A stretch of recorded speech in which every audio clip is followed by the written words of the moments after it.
You're listening to the Ask Drone U podcast. You ask, we answer your drone questions. Whether you're here to turn your passion into profit or you simply fly for fun, we're a community of learners and teachers who aspire to achieve greatness. We are Drone U.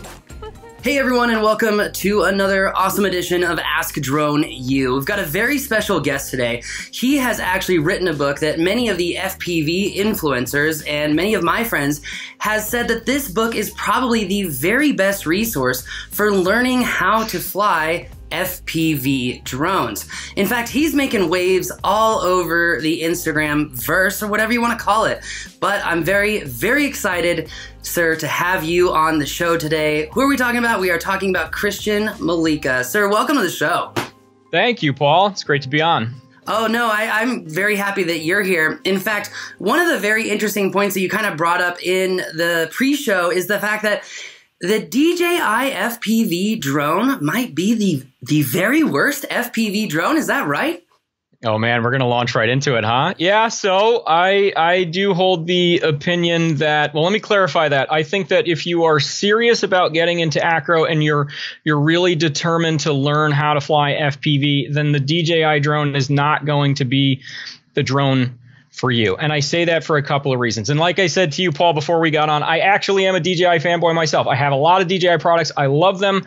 So I'm not just going to hate on DJI because I'm a drone snob and I'm an acro guy. It's not about that. But really, I think the issue with getting into FPV acro is twofold, right? You've got two major problems. Number one is that it's really difficult to get into FPV. And that's, really about getting a working set of gear. So you need to have your goggles, your transmitter, your drone, your charger, and all your batteries.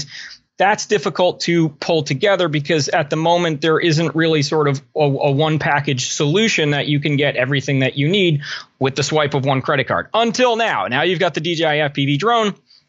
It's great. It's like an Apple product. It just comes out of the box. It works. So, I mean, if you want to experience FPV flight very quickly, then you can purchase that, get everything that you need to do it, and you can go out to the field and you can throw that thing into manual mode. You can experience FPV. The problem with it is that you're not a proficient pilot at this point, and you are most definitely going to crash this drone. And unfortunately, the thing is made of glass.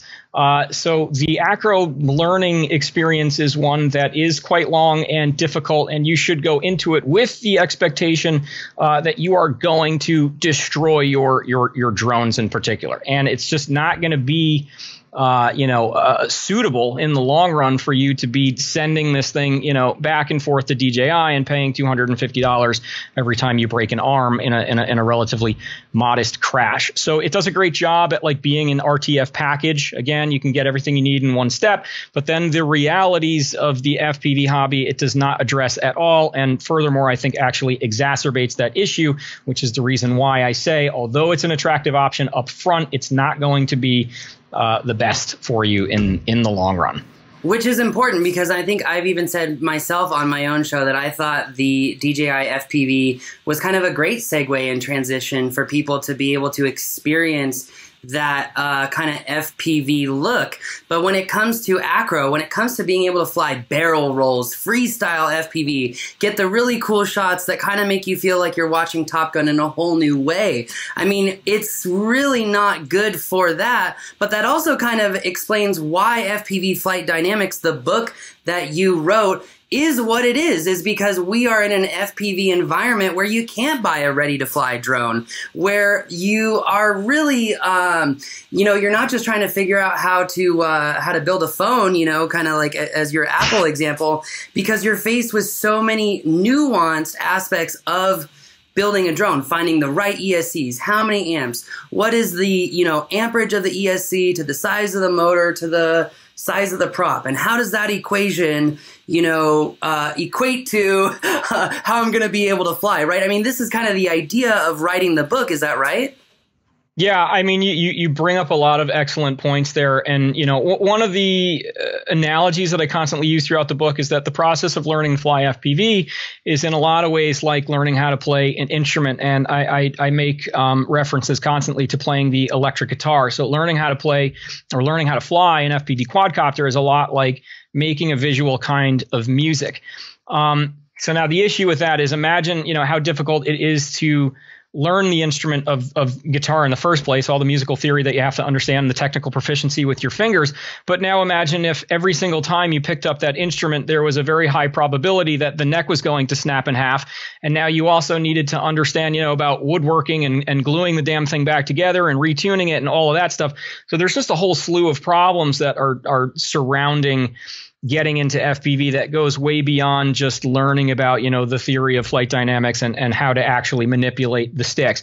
It's an inseparable aspect of the hobby. You do have to become incredibly proficient, like you said, building your own quadcopter, piecing all of those things together and making sure that the damn thing works. And unfortunately, we don't have a whole lot of standardization in the industry. So there's not really, that out of the box solution that addresses all those problems.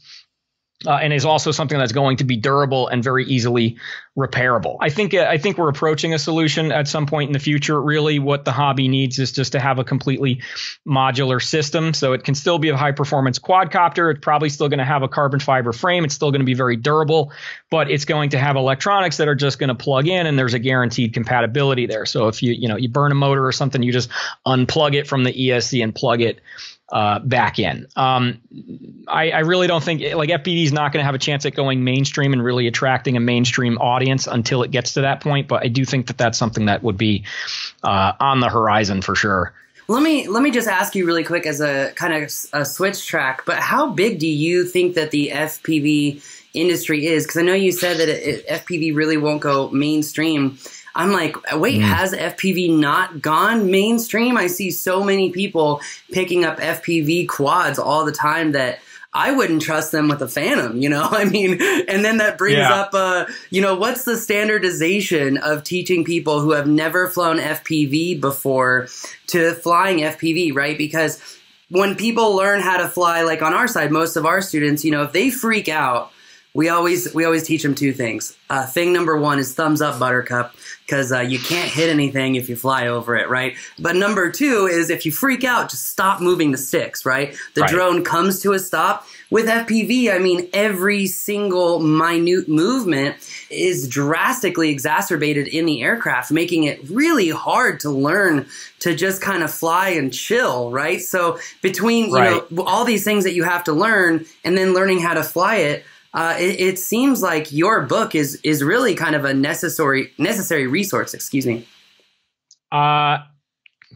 I mean, again, tons of great points that you're bringing up. I mean, as far as the book being a necessary resource. I mean, I wrote in the preface myself, I'm like, listen, I've been doing this for 7 years. I didn't have this book and I taught myself how to fly. And, I'll be the first person to tell you, you don't need to read my book.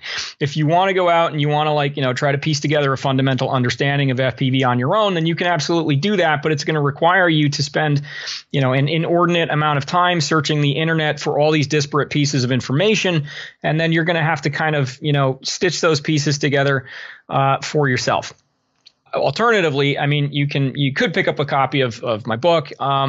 And, I spent a great deal of time iterating on the content, being very selective with what it was that I wanted to discuss and how I wanted to discuss it. And I wanted to put it in a logical order so that I could present the reader with this sort of structured hierarchy of things that they should know. So we start with a general foundation up front, and then we continue to add in layers of complexity as we go. And with that said, I also don't the book is not just simply like a plagiarized amalgamation of stuff that I ripped from the internet. Actually, there's a great deal of things that I go into incredible depth in documenting and detailing in the book that are concepts that are super important that are associated with, flying acro that are not discussed widely. I mean, just to throw out some, I had to invent terminology for these things. I had to coin terms and phrases for them because they quite simply don't exist. Things like the baseline position in terms of momentum control, rooking the quad, things like outside stance versus default stance. These are all really critical concepts that are not discussed widely amongst the community. So just to wrap that piece up, I mean, people who would get the most value out of the book are definitely going to be, newer pilots just getting into the hobby. It's going to put them on the fast track to success. I would say intermediate pilots, if they've been flying for a while, but they feel as though they're kind of stuck in a plateau, I give actionable strategies for them to get out of that and to get better. But also I wanted to write the book in such a way where it would not be easy to pigeonhole it as like, this is just a book for the newbies. I went, again, to great lengths to document very advanced concepts that really are only touched by, advanced and master level pilots that aren't talked about. And hopefully, I don't know, was that from like Shania Twain or something? Give them something to talk about. But I wanted to write the book in such a way where give the FPV community something to talk about, add to the lexicon and just bolster our vocabulary so that we can continue to communicate increasingly complex ideas, with one another. Oh, totally. It's funny when you bring up Shania Twain, though. I think of Will Ferrell trying to sing, "Don't give them something to talk about." I don't think it was Shania Twain, but anyway, it was the first thing that came to my mind. I love it. Does the book, though, also kind of go into, once you build these aircraft, once you understand these strategies and whatnot, does it go into the actual aspect of like the first time that you go out onto the field, you power up this bird, and you're off? Is it? I mean, that was kind of what I was after, and I'm also still after. Do you think FPV is mainstream? Because I feel like it's starting to get there. I mean, I feel like there are more of you guys, and I say you guys, FPV pilots, than there are consumer pilots, right? And most of the FPV guys that I meet, they're like, no, there's so many more of you guys than there are of us. I would say, okay, well, you had two questions there. All right, so first of all, is the book going to help you? I don't hold anyone's hand in the book because, quite frankly, if you're going to get into FPV acro and you're really going to be successful with it, you have to have a certain level of, intelligence and determination to do it. So I don't hold anyone's hand, and I don't want to insult anyone's intelligence by okay, flip the switch and arm it, and then just slightly hover off the ground. And then I talk about, strategies for taking off and, beginner things. But a lot of it is more I want to present concepts to you in a thought-provoking way that's going to force you to think for yourself and internalize that and figure out how it's going to work for you. It's not like step one, do this, step two, do exactly this, exactly as I say it. It's more about teaching people to think in 3 dimensions and think with a master level mindset. It's more teach a man to fish as opposed to giving him a fish, right? And then to your second point, I would still say that the consumer drone market probably vastly outnumbers the FPV drone guys. And I mean, just as a general concept, I don't want to go off on too much of a tangent here with this, but I mean, there's a book that was called Crossing the Chasm. It's basically discussing the innovation adoption curve. So it talks about, for any new technology that comes out, it goes through a certain life cycle. So the first people who pick it up are the early evangelists. These are the uber enthusiasts. I don't care what it costs. I don't care how many bugs it has. I want it. I want to do it. Then you move into the early adopters who are that's still a little too rough, but now it's a little bit better and I'm willing to accept it. And then between the early adopters and the early majority is what's called the chasm. And it's this massive divide between what a mainstream audience is willing to accept as a finished, polished solution. And it's a very big divide. And that's why I was bringing up the point before where I think that we're kind of standing on the precipice of the chasm, sort of staring off in the distance, looking at the mainstream consumer, but they're still standing off to the side. They're no, this is not there yet, and I'm not willing to get in.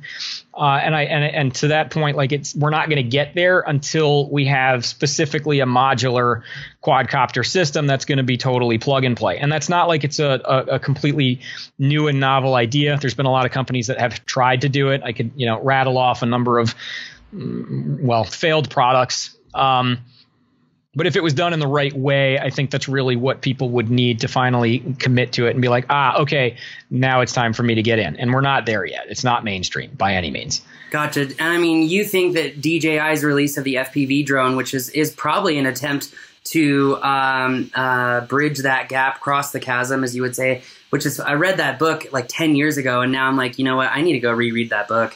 But it's a good one. But my point is that DJI FPV, it seems like they're trying to bridge that gap as much as they can. But you think that this is actually a degradation of the gap and making the chasm bigger rather than actually making progress towards crossing the chasm, literally.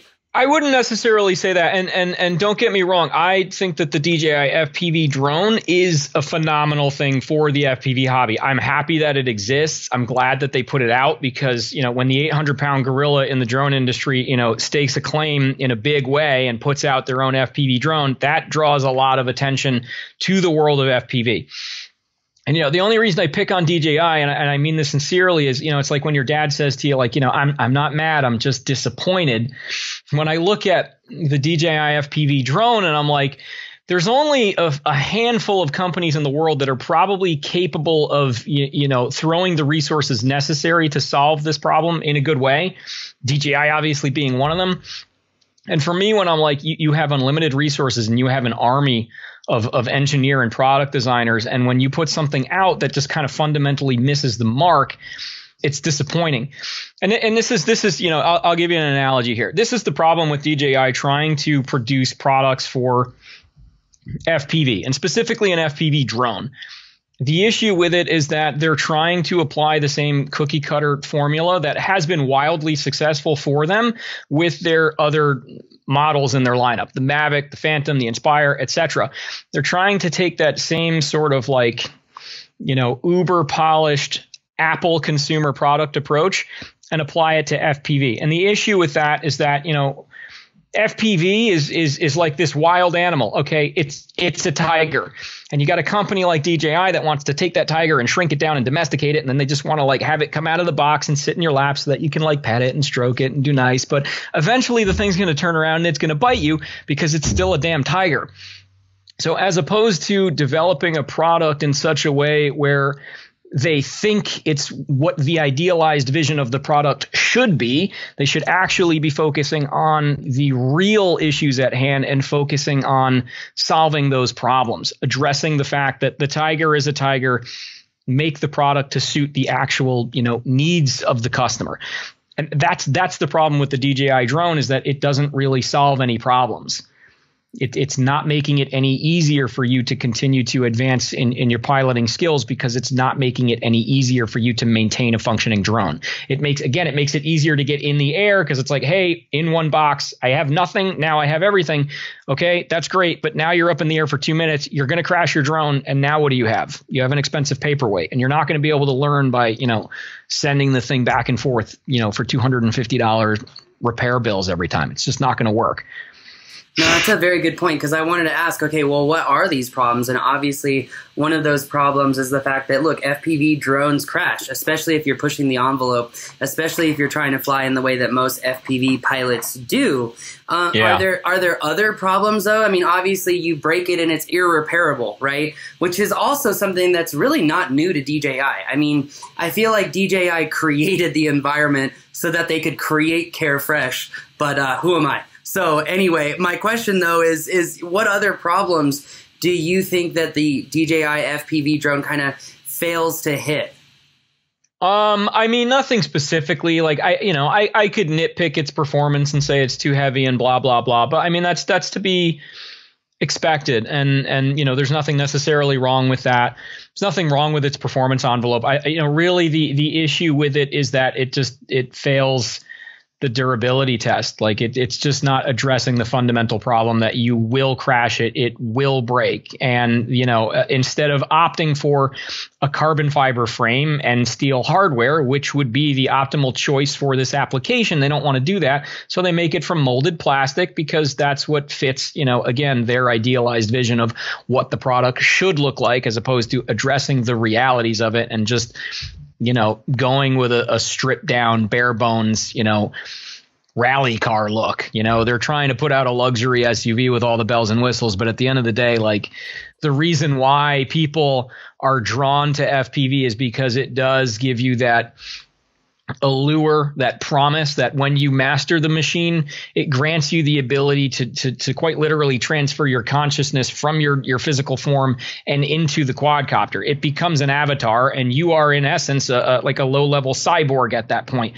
And when you really get good at FPV, the quadcopter is this physical extension of your very conscious will, your conscious thought, and it grants you that ability to just become something so much greater than your everyday self. You can move with a speed and with a fluidity that is just unmatched by anything.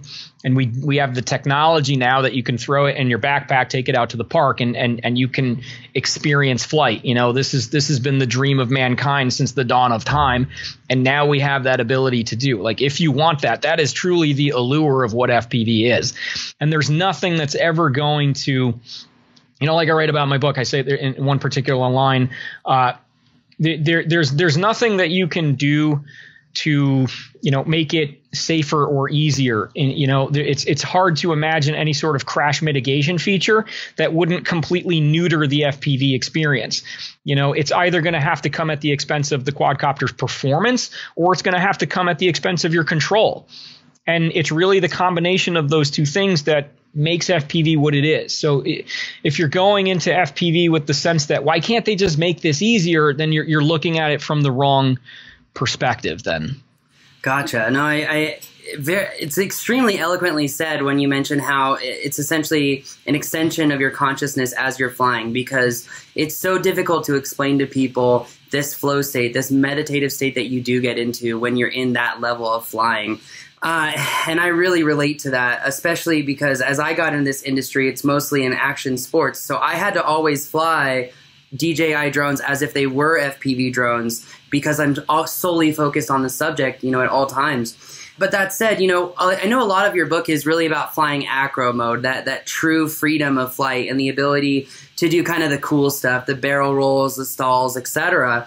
Right. Do you think that the DJI drone really inhibits your ability to fully learn and master that acro mode? Like, is the DJI FPV drone, too heavy to get these beautiful barrel rolls, or is it a control functionality? And then I think you said it very well, by the way. I'm just trying to dig down a little bit more. But I think you said it extremely well. Look, if you're trying to drive a Ferrari, you got to drive a Ferrari. You can't go buy that new Kia Turbo and pretend you're driving a Ferrari. You're not driving a Ferrari.